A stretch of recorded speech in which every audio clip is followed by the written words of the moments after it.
Hello, everyone. Yes. It is your favorite time of the day, favorite time of the week. It is your Small Biz Talk family getting ready for another adventurous day of who knows what inspiration comes our way. If this is your first time joining us, hello, my name is Sadie Uribe, and I'm the media producer for Los Angeles Regional SBDC.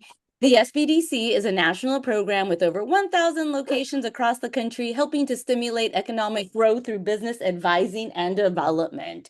The LASBDC offers no-cost services through funding provided by the U.S. Small Business Administration, SBA, and from the California Office of the Small Business Advocate. It's your tax dollars at work.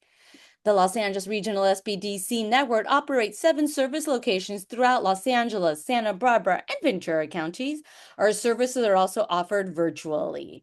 We are here to help. We empower small business owners by offering tailored solutions through personalized one-on-one business advising, cutting-edge workshops, and comprehensive programs, all provided at no cost. We are dedicating to supporting your entrepreneurial journey every step of the way.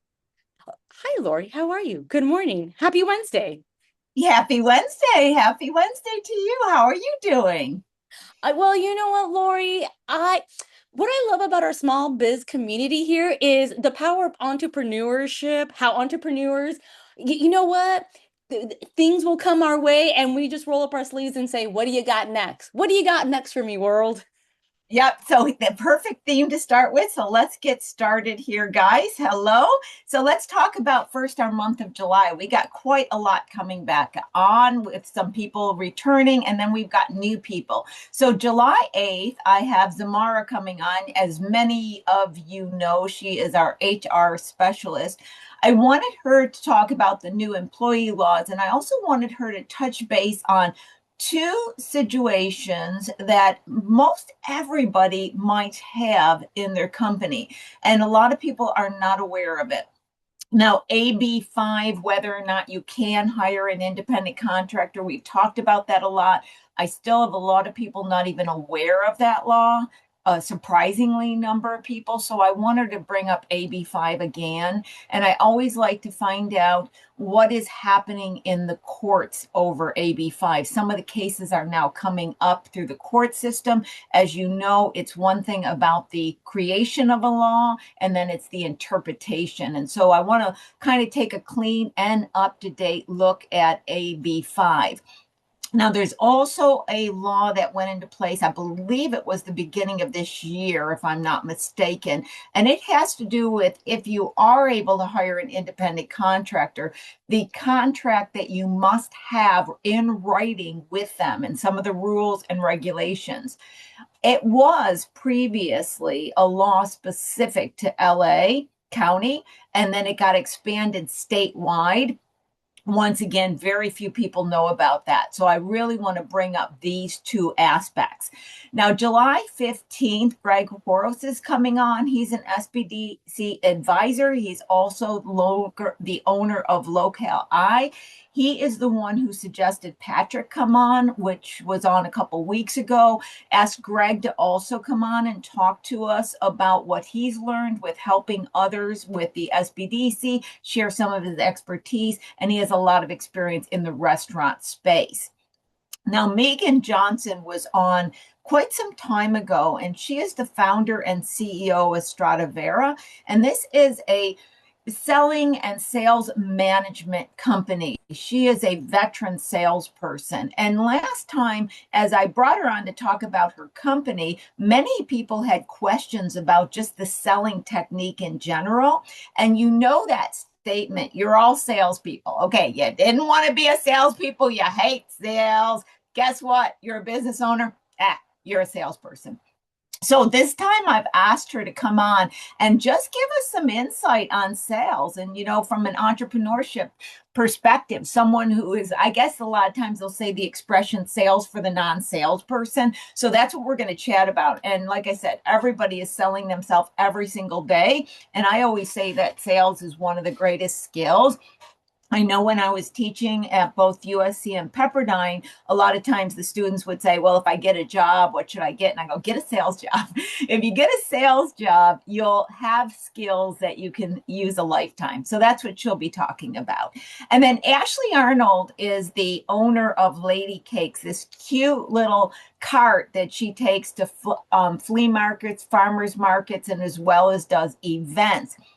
And when she was on, it was one of the most popular shows, and I have many people go back and watch it, specifically too, because how much she talked about the advantage of doing the financial analysis. She had taken my class, learned about it, then taken the class again, and then we worked on a model one-on-one for quite some time. And not only does she talk about that, but also the licensing she had to go through with the food cottage industry and a lot of questions that come up. So we're going to revisit all of that because that was a great one filled with a lot of information. Now, today for Lori's Corner, I figured in lieu of 4th of July, right around the corner here, I have a theme today, and it's entrepreneurship, which is the desire for freedom and independence. So here we are for Lori's Corner. So as we head into the July 4th weekend, I want to offer a quick reminder and a little reflection about something many of us are chasing when we start our own business, and that's freedom and independence. I hear that all the time from new entrepreneurs. I want to be free. I want to be out of the corporate environment, et cetera, right? So owning your own company can absolutely give you that. It can. The ability to make your own decisions, set your own schedule to a degree. Those of us who've been self-employed for a long time, I'm like, why do I have less vacation time? But anyway, and build something that supports the life you want. That dream is real and it's worth pursuing. It is worth pursuing. But here's the part we don't always talk about. If a company isn't run with sound decisions, especially financial ones, the same business can quietly take away that very freedom that we're looking for. Instead of giving us independence, it can create stress, debt, and a constant feeling of being trapped. I talk to a lot of entrepreneurs that are in that space on a daily basis. So, to me, my opinion, true independence doesn't just come from owning your company. It comes from understanding where your business really stands financially, making clear decisions about it, and knowing when it's working, when it needs adjustment, and sometimes, guys, when it's time to let it go. Independence and freedom are beautiful things to long for. They mean a lot to me. Freedom means a lot to me. But if running your business is leaving you emotionally tied down or constantly worried about money, then it's not actually delivering the freedom you hoped for. So this weekend, as we celebrate independence, I invite you to take an honest look at your own company and ask yourself, is this business bringing me closer to freedom and independence or farther away from it? That one question can be incredibly clarifying. You've got this built in a way that actually gives you the life you want. Happy Independence Day, everybody. Okay, let's jump into today's show. Speaking of today's show, I guess we could say, Sadie, I've been stood up twice, right? But you know what, Lori, you're not stood up by me. I love you. I would never stand you up. I know. So last week I got stood up and then I revised to have the same person come back this week and I got stood up again. So It's me, guys. And this is what we're going to do. I told Sadie, I don't know what I got in me. And we may end in 15 minutes. So I got a couple things that I can talk to you about. And if you got questions or want to have a conversation, we'll continue. Otherwise, this may be a very short show. But what I did real quickly is I grabbed something that I'm going to share. And it has to do with this discussion that I was giving you guys about needing to understand things financially. And as I knew that there was going to be no guest and I knew what I wanted to talk about for the intro, I grabbed a simple model. It's a very simple model, more of a demonstration that I want to show you to really give you evidence that you can do financial analysis that can tell you how you are performing. So when I say how you are performing, I am literally mean how you are performing historically or how you have performed historically, how you're performing financially right now, and also extremely important, do you have any possibility of being financially feasible? Is this business model even capable of being financially feasible? When I look at companies' numbers, this could be a startup, this could be a company that's been in existence, doesn't matter length of time, it doesn't even really matter the size or the industry. I can see through the numbers and give a pretty good estimate on the potential financial feasibility, whether somebody should just drop it and walk away or if there's something that can be done. In fact, often in my private business, as well as many times through the SBDC, I am asked to look at a business model in relationship to the numbers. I'm going to come back to that point in a second in relationship to the numbers and give my opinion on whether it's either worth pursuing or worth continuing. And I can do that and predict pretty damn close on whether it makes sense or not. Now, granted, a bit of it is I've been doing this for a long time, but nevertheless, the numbers give you enough information to make that decision. I want to go back to what I said. I'm going to talk about financially feasible. I said, let me talk about that. When people say, can you look at my business model? And I have this happen quite a lot. And they, go on and on. Well, I'm going to be doing this. I'm going to be doing this. I'm like, that's like Charlie Brown, blah, blah, blah, blah, blah. I can't predict anything on an idea. Okay. I can't predict anything on an idea just spoken out loud. It's got to have numbers behind it. So I always tell people until you do the hard work to get the numbers, it's just conversation. And that's unfortunately where a lot of our business plans and our conversations are today. It's hype, it's excitement about the idea, but it's not really locking in the numbers. And this is why it's so important to actually lock in the numbers. And I just noticed Alan has a really good question. Business model, business plan, the same thing. Excellent question, Alan. And no, and I'll show you in a minute why I say they're not. And once again, guys, this is according to Lori, the way I look at things. I'm always a contrarian. But as many of you know, and some of you don't, because I never really talk about my background. I've been a CFO for decades. I am an enrolled agent certified by the IRS, so I know the tax side. I've been a banker, investment banker, been around, right? So I've seen a lot in my private business. My clients sometimes are, 10 to 60 million. I do work with smaller ones on more instructional type situations, but if I come in as an interim CFO, they tend to be on the larger side, unless I'm just doing a few CFO sessions with someone.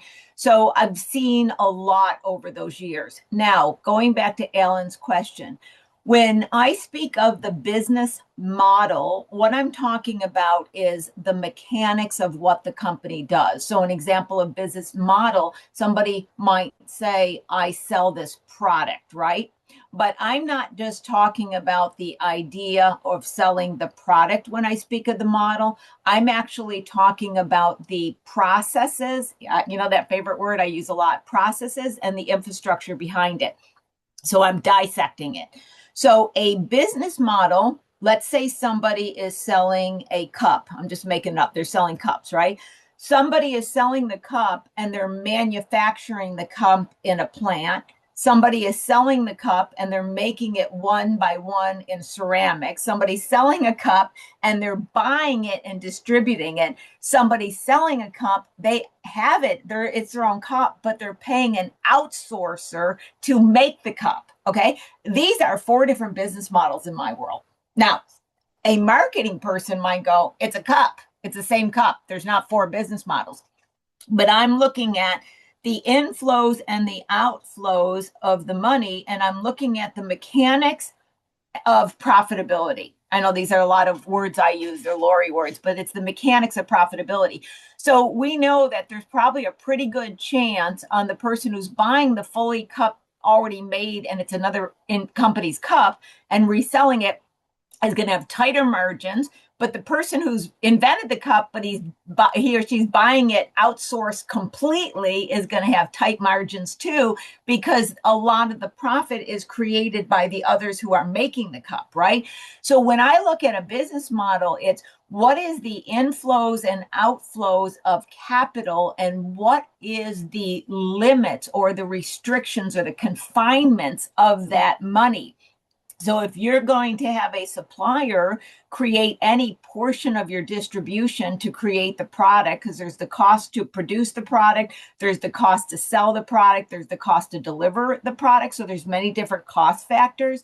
So if you're going to have any company assist in that, part of your profitability goes to that company. So that means you're going to have thinner margins. This is where I spoke about a client of mine that has this beautiful product, beautiful packaging, but in order to get to a profitability to make the amount of money that she really wants to make now, I don't see it happening because there's just not enough left over by the time she outsources everything. And for her to take it internal, it's too cost prohibitive, right? So a lot of good ideas are just not financially feasible. And a lot of ideas that aren't like, oh my God, that's the greatest thing since sliced bread, people can make really good money on it. So when I talk about a business model, I'm breaking it into very interesting cost accounting mechanics. And a business plan, that's one of those things that used to mean something, but it's now generic. So I know I'm going to say something, guys. So get ready. You're going to fall off your chair and go, nobody else says that, Lori. Okay. So just get ready for it. I know I'm a contrarian on this. I'm not a big fan of business plans. Oh, I just said it out loud. Sadie, I did say it, right? I said it, and it's being recorded. There's a million people that are going to freak out that I just said that. I'll tell you why, guys. A business plan is an extremely important aspect, especially when you're looking for banking or investment banking along that lines. It's like a book that they could read about the company's intent, about what it's doing, what it's planning on doing, and they can look into the financials. The financials are the biggest aspect of the business plan. And even when you look through like SEC, if I go through financial documents for investing, the first thing I'm going to do is look at the financials, and I'm going to look at the footnotes to see the assumptions made with the financials, or what kind of cost accounting they're following, right? So the financials are supposed to be the main part, right? So the financials are the substrate. That's what holds it all together. And then the narrative is what is supporting the financials, right? So I might see financials that talk about the revenue, the narrative showing me the marketing and how you got there. The financials show me the profitability, the narrative showing me whether you're making it, you're distributing it, you're buying it, how you're getting there, right? So it's the financials that stand at the top, and the business plan contents is the narrative supporting the financials. Now, this is purely beneficial. I mean, this is like ultimate, right? This is the goal. But today, the business plans have become just hype. You know, everybody's told, make a business plan. So they sit down and they get to play my diary. Oh, and my company's going to do this, and we're going to sell to this. And there's $1 billion in an industry to sell into. Okay, you can't make $1, but it's $1 billion industry. These things aren't really interesting to the space you're in. So it becomes more of a narrative, fun thing to write, like you're writing a novel, than it actually becomes. I saw somebody said a breathing document, and that's so true. I like it. I call it a breathing document. So when I work with somebody on creating, let's call it a business plan for a second, I work with them on creating the financials first, and then the financials evolve into the business plan narrative. So we'll go through the financials and determine what the numbers have to be. I'm going to come back to that statement, what they have to be. We'll determine what the numbers have to be, right? And then when we determine what the numbers have to be, it already got to a point of starting to write the marketing plan. Now, when I say determine what the numbers have to be, once again, my CFO way of looking at things, I look at things differently. Most people input information into a financial document and then hold it up like they just created an art piece. So it's kind of like I'm drawing a drawing and then I hold it up and go, look at the drawing I made. That's not how I do it. I start inserting data into a model. I'm going to show you a really simple little model at the end. But I start inserting data in the model. And I first identify the data we know to be true. And that is usually around the cost. You can relatively have a good idea what the cost of something's going to be. And then I allow the data that isn't known to be true, like the sales quantity, how much we're actually going to sell, when we're going to sell it, that kind of data. I have the model. I'm going to go slow on what I'm about to say because this is something that it's so different. People don't catch me on what they're saying. I've inserted the data I know to be true. It costs this much. This is the fact, right? Then I let the model tell me what the revenue must be to meet the financial target. What the revenue must be to reach the financial target. And my little sample model in a bit will show this to you, right? So as just a side note, when you are a CFO for a company of a certain level, you are really there. And I'm saying some things you would hear on, CNBC. So I'm not trying to be repeating things that people go, yikes, but you really are there for the shareholders. When I get hired in by a company, the shareholder is the owner, right? We call it the owner. I usually worked with corporations, so we call it shareholder. But I'm hired in by the owners. And the owners are telling me what they want the financial target to be. I want to make this much money, right? And so you're hired in to create the scenario capable of making that much money. Okay, I'm going to say that again because this is not how entrepreneurs think. And Sadie, you might want to get this one in the chat. You're looking at the scenario that will allow you to make the desired income. Or might be required just to pay your bills, right? And so you're literally saying what has to happen for the company to yield this net profit to have enough left over so the shareholders can make this amount of money. So since you're coming at it from that perspective, you're really saying that it costs this much to hire an employee. It costs this much for the rent. It costs this much to make the product. It costs this much for the marketing. What do we have to have the numbers be in order to then pay for production, even if it's a service that has a certain amount of production, right? Pay for production, pay for the overhead, have money left over for reinvestment, and then the amount that the shareholder or owner of the company wants. And so the variable becomes the sales. And that's how I'm able to look at a model and see. And I always say you can't sell yourself into financial feasibility because a lot of times people believe that if I sell X more widgets, I'll suddenly be profitable. But it's not a true statement because each one is taking a certain amount of expense to produce. And if you just sell more, that expense stays the same. So maybe incrementally you'll get a little bit more because of the quantity in gross profit left over after you pay for the production, but you're not going to have enough to reach your target. And then you'll end up hiring more people because you have to distribute more products, right? So that's where I can demonstrate this concept of more tired and more broke.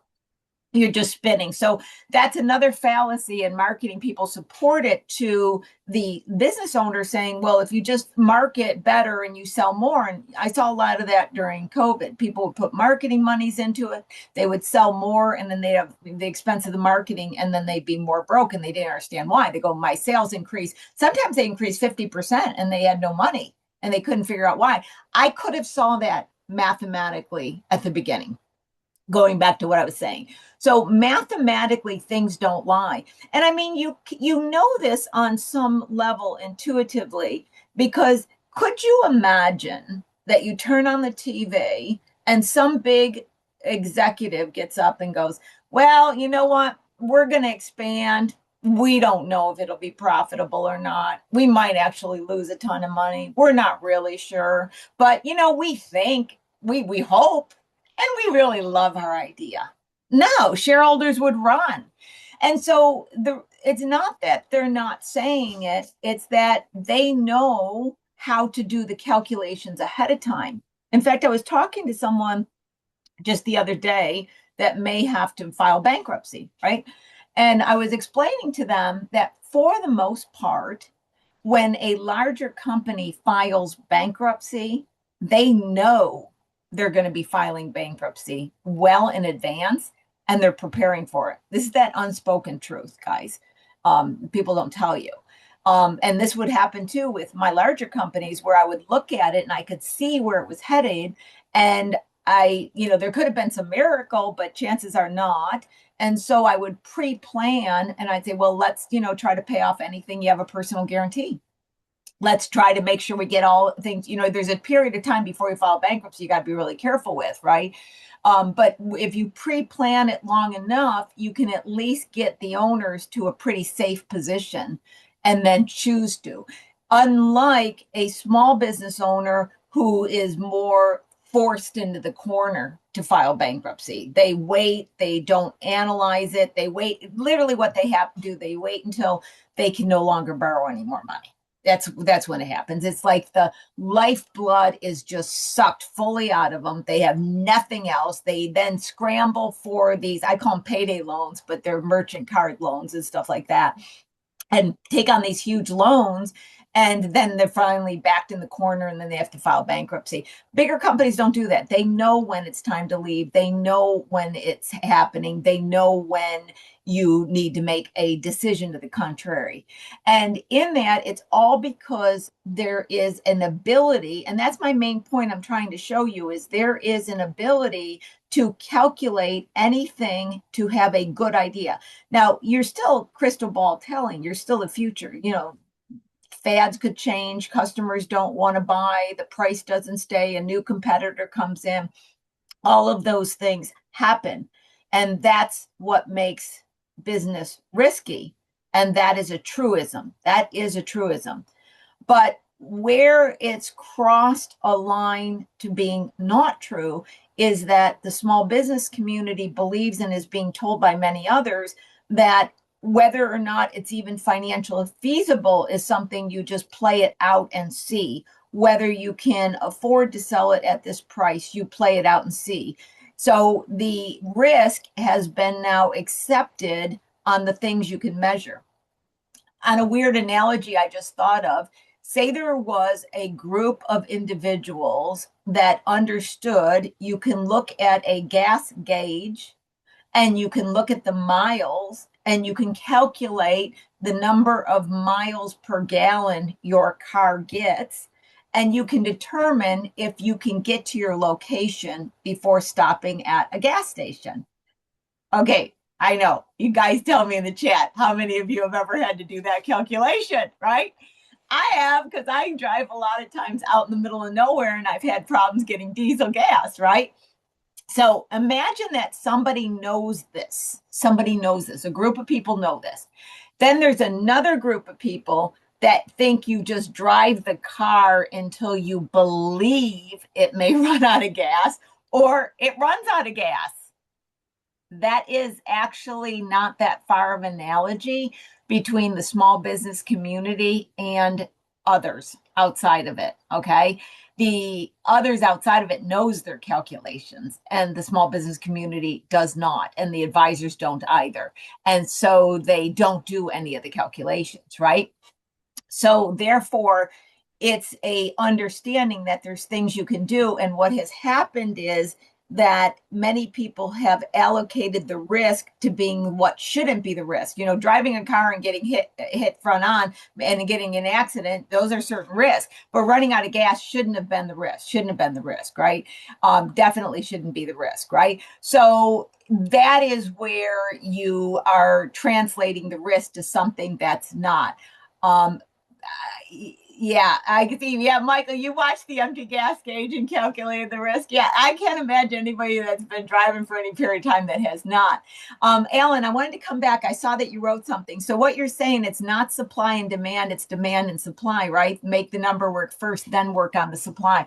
You know what? There's some truth in that too, Alan. Another very intense, smart thing to say is that many people believe, and they're being told a lot, well, if there's a demand, then you've got something. No, no. Like I've said to you, I've gone through bankruptcy with several clients of mine, and every single one of them had sales. Okay, I don't know too many companies that have gone bankrupt that did not have sales. In fact, they may have had extremely happy customers, right? It's being able to, and I'm going to say it again, you have to be able to sell at a high enough price to cover the production, cover the overhead, have money for reinvestment, and have money for the owners. That's what it takes. It's not about sales. So a lot of times there could be a demand, but they're not willing to pay a high enough price, right? So you may have somebody that's willing to pay a high enough price, but there's not enough demand. In fact, I would always say that a business model will work if you have enough customers willing to buy at high enough price to cover the production expense, et cetera. And so it's really that togetherness. And so that's where, if you think about it, if you're a small company, you hear everybody talking about things all the time about, oh, it's so great, everybody loves it, everybody's going to buy it, it's the greatest thing, nobody else is doing it. But they're really not understanding the mechanics. In fact, I've seen a lot of really good ideas not be able to be implemented, or be implemented and then not work, because of the fact that there really wasn't enough of a financial feasibility, enough of margins. And the fact is that, margins are very slim, especially in small businesses. And if you have any kind of real estate component, you're renting or leasing or what have you, you're really going to have slim markets or slim margins, especially in California. And, the fact is, doing business in California is really high. And so you by nature have squeezed margins. Let me show you this like simple model. This is like a toy model. Okay, guys, it's a toy and it's so simple. But what I'm trying to do is at least demonstrate so you can physically see what I'm talking about. And what I'm wanting you to see with this toy model, it's just a toy, but it's all of the same components I use, that it is the entire holistic alignment that determines financial feasibility. So people will say to me, well, I'm selling it for this amount. That's a data input. I'll call it a data input. They'll go, well, it costs this much to produce. That is a data input. Very important, but it's a data input. Well, this is what I have for my overhead, data input. Okay. And then a lot of times they don't consider their own cost involved, which I'm going to come back to talk about that. So in order to truly look at it, it is I call it alignment, but it's really the relationship between all of these things. And I've said it repeatedly in different ways, but I'm saying the same thing. How much is the selling price? What is the cost to produce? What is the overhead? What is the desired net income? And then how many units will you sell? So this is a toy model just to demonstrate what I'm talking about. And I do teach financial literacy classes. I saw somebody ask about that. And so where this comes from is one of my teachings. And it's a long course, but I'm just showing you the toy model that I will use to demonstrate what I'm speaking of. Okay, guys, y'all ready? Here we go. Once again, this is just a toy model for you to demonstrate. And You have the disadvantage, you're kind of being thrown into this mid-sentence, if you will, if I can use that expression. So there's no way you'll follow everything because I give full lectures around this, but at least it's enough to say, oh, I mean, I guess I could say that if you walk away from this toy model going, there is a way to calculate this. Wow, it's really interesting. And that's all you come from. That's great. And if you want to do a one-on-one with me, I'm not trying to sell you anything, but one-on-one through the SBDC, I'm not selling you anything because it's free.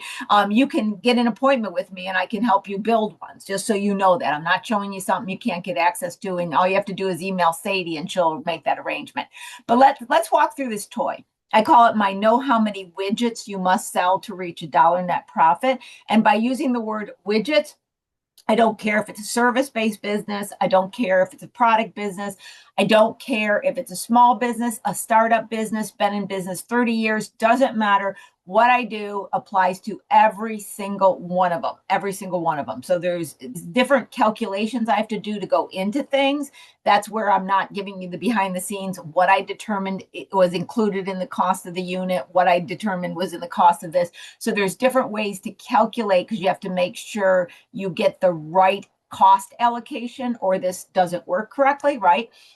But nevertheless, on this, you'll get the idea of how the model can work.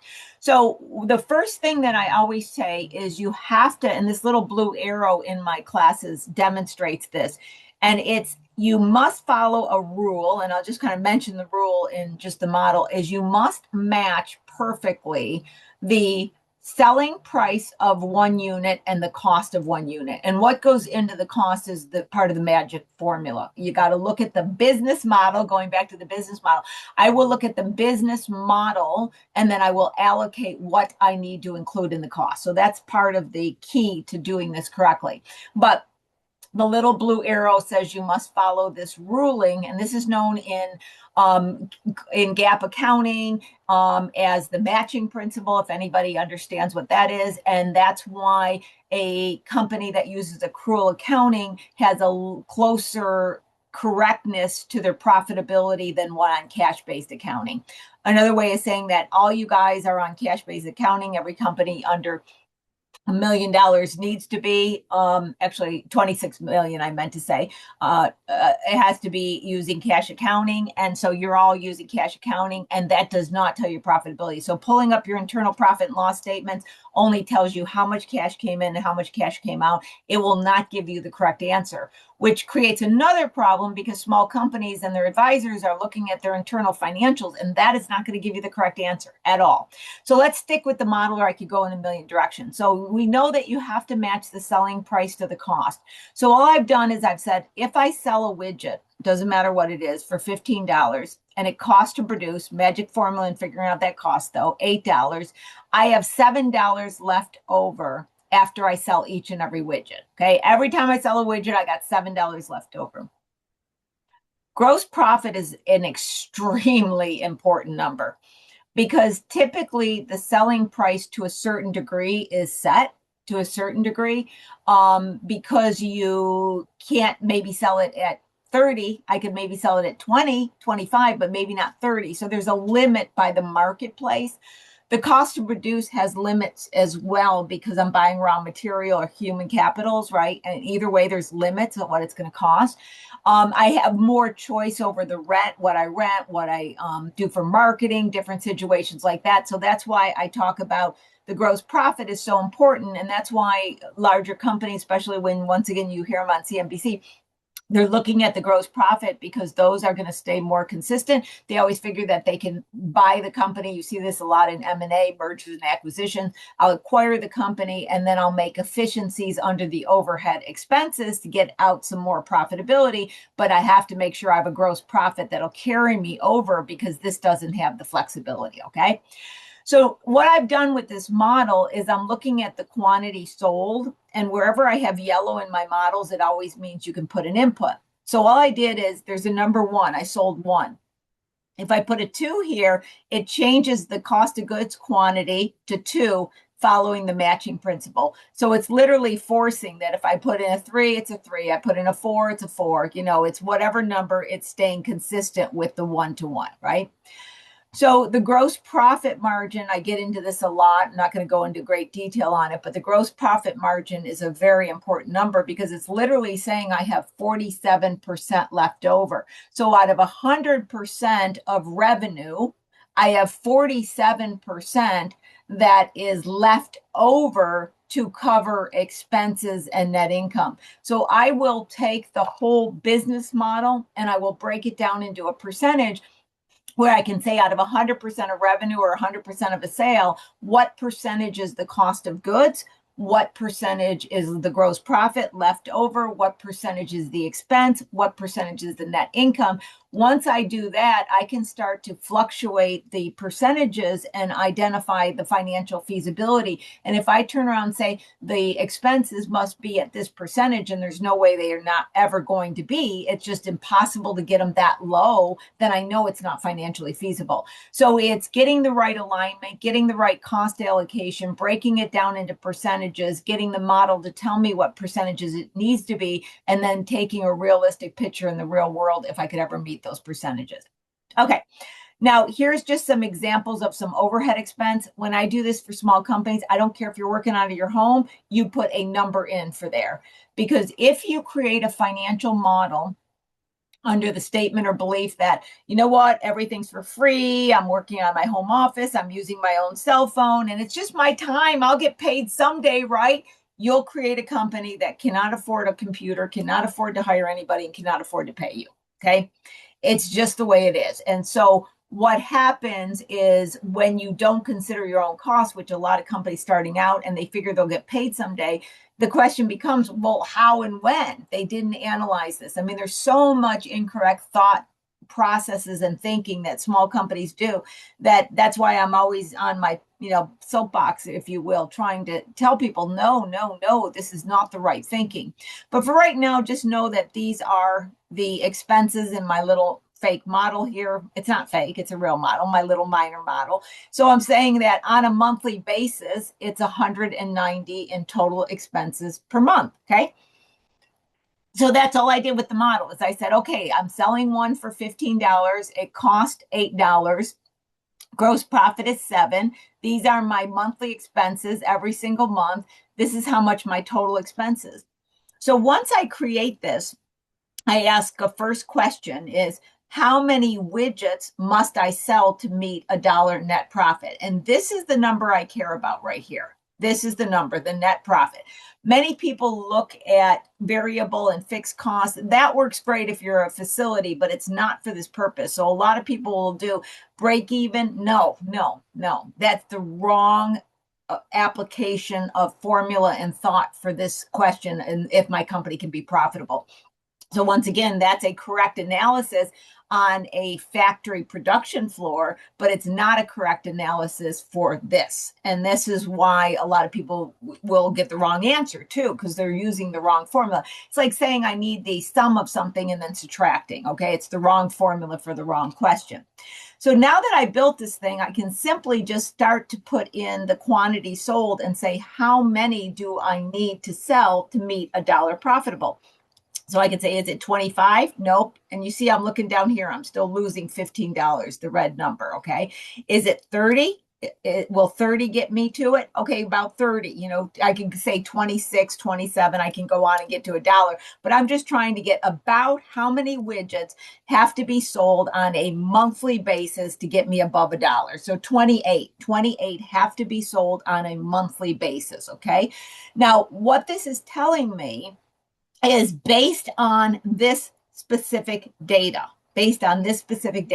So if I sell it at $15 at a cost of $8 with the overhead of $190, then and only then, if I sell 28, I'm going to have $6 left over. When I teach or instruct, I force people to say that sentence out loud until it becomes normally part of their vernacular. Because if any of these inputs change, the number changes. Say I decide, I'm going to sell it at a discount because I'll sell more. Look, you just took $2 off. The situation changed, right? Then you have to go back. Well, if I sell it at 13, how many do I need to sell to be $1 profit? Well, I don't know. Let me see.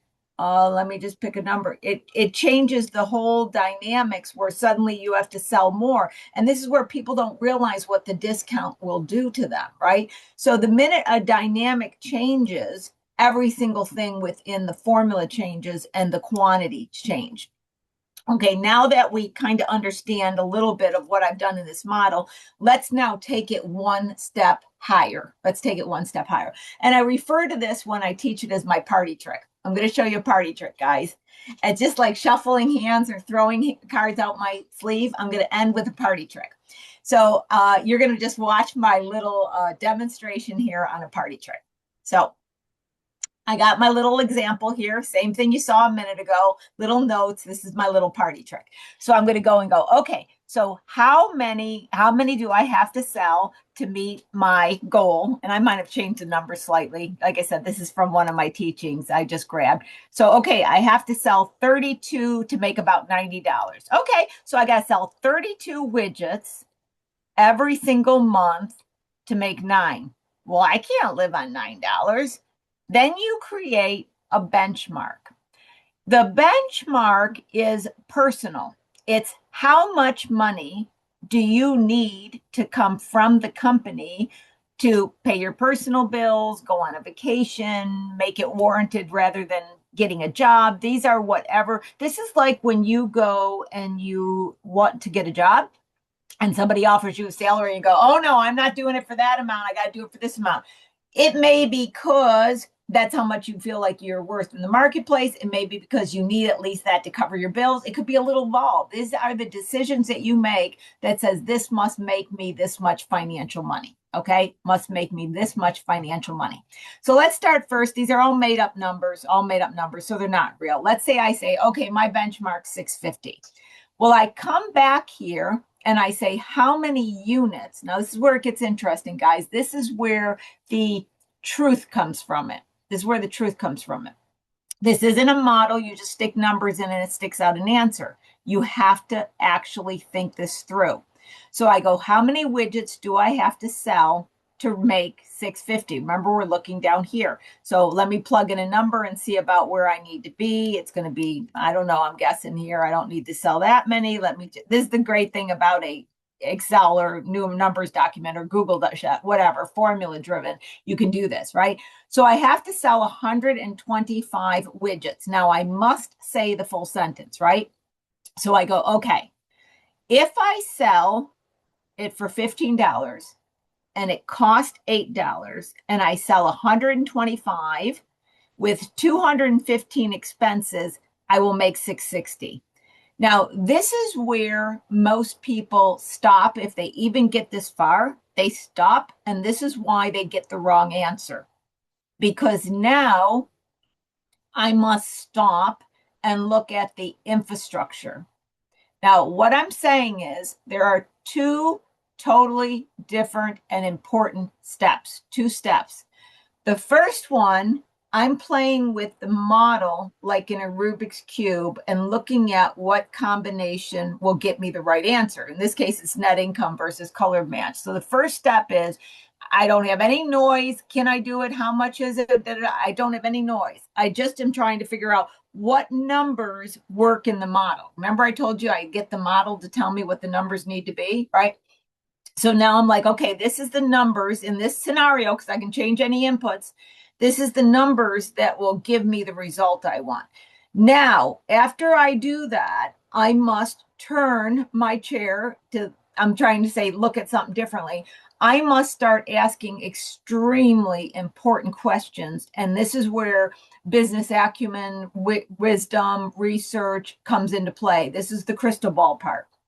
So the first thing I say is, can I, through marketing, support 125 sales every single month through the marketing I'm currently spending?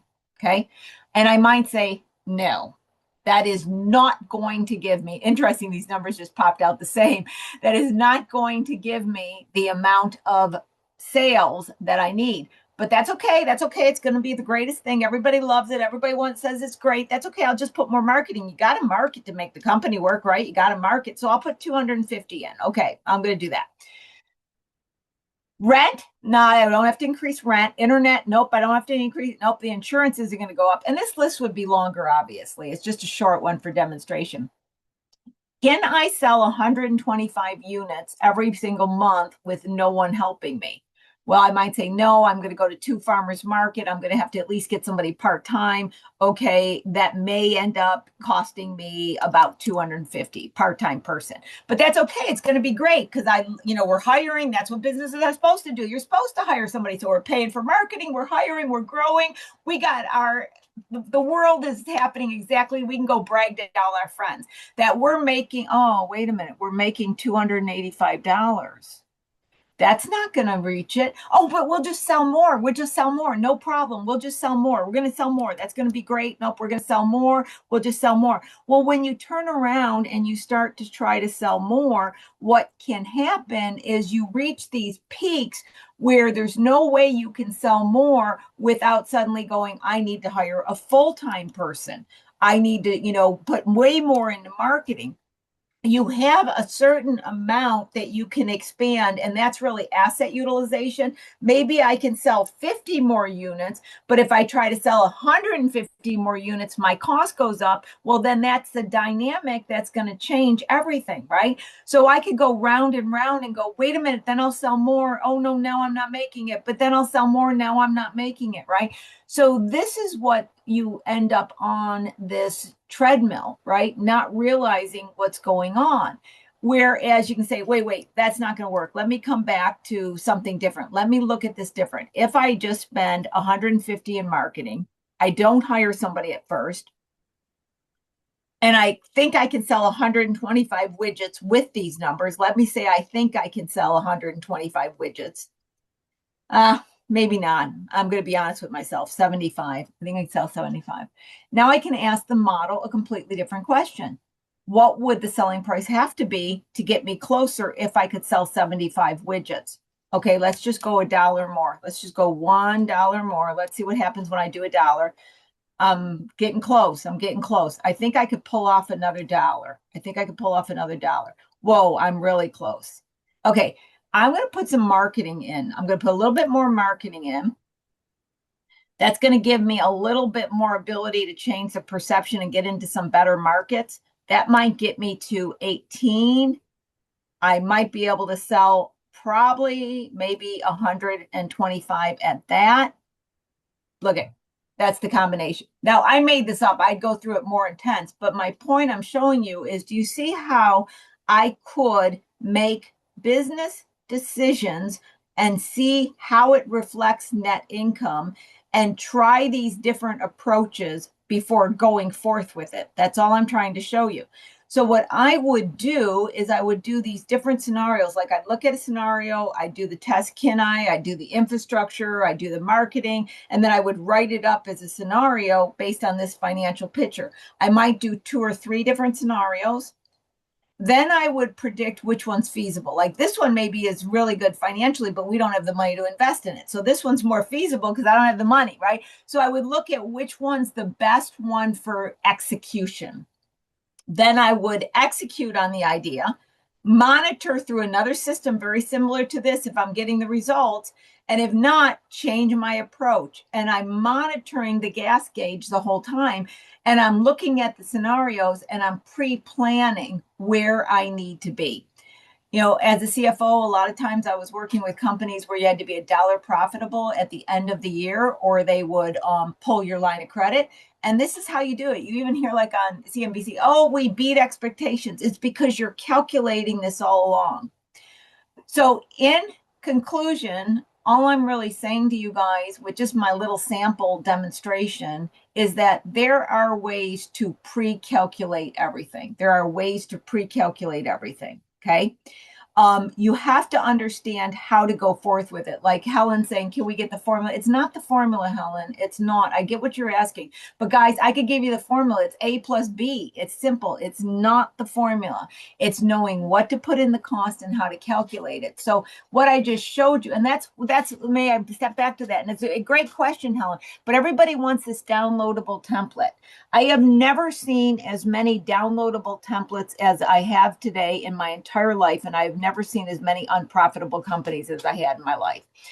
Yes, I showed it to you in a formula, but really it's the mindset, the calculations, the data. When I work with somebody, they may be working. I just had a private client. We've gone through 5 sessions of our sessions to gather her data and put it in the right formula. And she ran into a situation where she hired freelancers, couldn't pay them, got broke, is going at the business again, and wants to understand why. I was able to show her within 2 seconds in the model what would have happened if she did what she did, which was the end result. Well, then we had to gather the data to get what selling price does she have. So it's really the understanding of the process. Now, all this can be taught.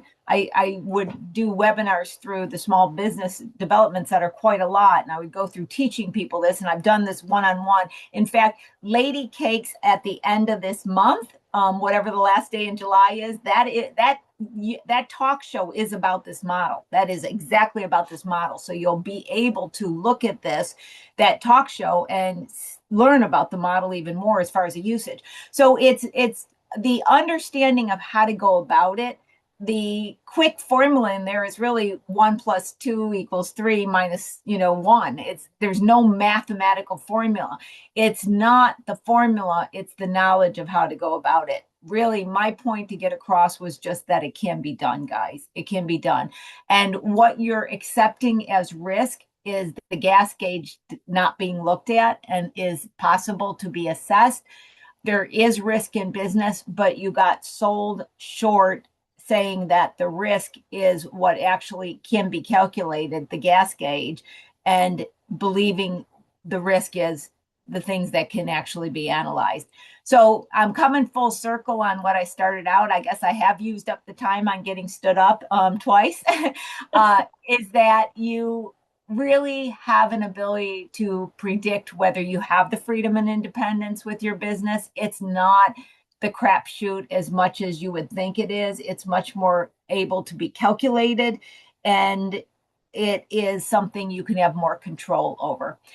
Sadie, there might have been questions in the chat that I missed. So before I got like 3 minutes, you want to direct me to someone in the chat? I can look. Was I missing some questions? You can even say the first words in where a question is. Maybe I should go back and look at, or if you guys have a question, throw it in there now.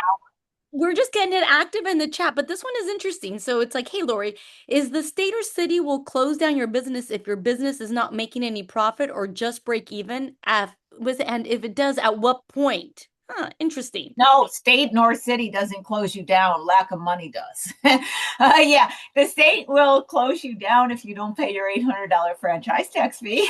There we go.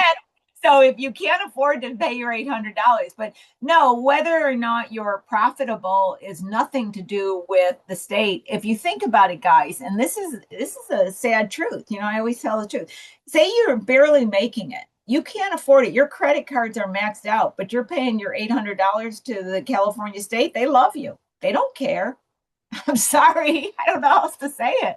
You don't pay your 800, they got a problem. You have no money and your credit card's maxed out. Your credit card company loves you. You're paying a high interest. See, that's the thing, guys. Nobody cares if you're not making money but you. And you guys aren't even spending time caring about it. So that's the point. How did you like that one for an answer, Sadie? But it's true. No, that one was deep because I think that's what it really comes I know it comes down to. There's so many elements, but I always go to that cost of goods because we were talking about the formulas, and it's like, how you're saying yeah, I want a formula. And I'm like, well, you know what? The formula is only good as the information or the variables you have in the formula. So if you don't know all the information, how do you have a good formula? You changed my world and thinking about the internet, your time, the lights, all these little, the things of touching, but you don't think about it, but they make your business. So if you ever want to well, how much do I charge for my time, services, or a product? Then you're like, but how are you ever going to grow or make money if you're not actually accounting for your time? Electricity. I'm going to comment on Ellen. Yeah, 501c may not get taxed, but if you aren't fitting within the legitimate business to do, and a lot of times they're very limited because you don't have the advantage of getting profitability. I know everybody's into these 501 C's, 504C's and stuff like that, and nonprofits, I find them very limited. And you are, anytime you're asking the IRS to not tax you, you better make sure you're in alignment, because that's where the city and state will get you down. They have been more enforcing on nonprofits that are not functioning as true nonprofits. And there was one more thing I was going to tell you in conclusion. Oh, yeah. So there was this company that came to me, and they had been a long-term company, been in business like 50 years. And let's just say they were a corner store. People would recognize them, right? And the woman who owned it was getting in her 70s or 80s, and they were questioning whether she should sell the company to the employees, close it down, try to keep it going. And she went to everybody, and everybody answered, keep it going, it's great, the employees will buy it, right? And ended up to me and said, give me your opinion on it, right? Well, everybody was like all for it, right? I looked at it, got all the financials. I had to get 4 years financials. I could run the numbers and everything without even a lot of discussion with her. And I said, close it down. She said, and everybody's like, how did you come to that conclusion? Well, I looked at the business changes, and I could see where the cost drivers had changed.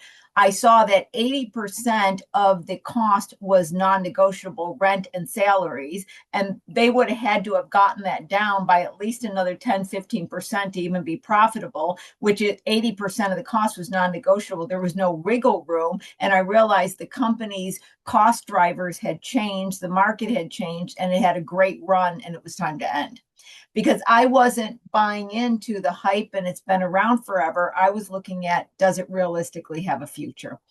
So anyway, Sadie, I guess I used up all the time for the 15 minutes, didn't I? And then some.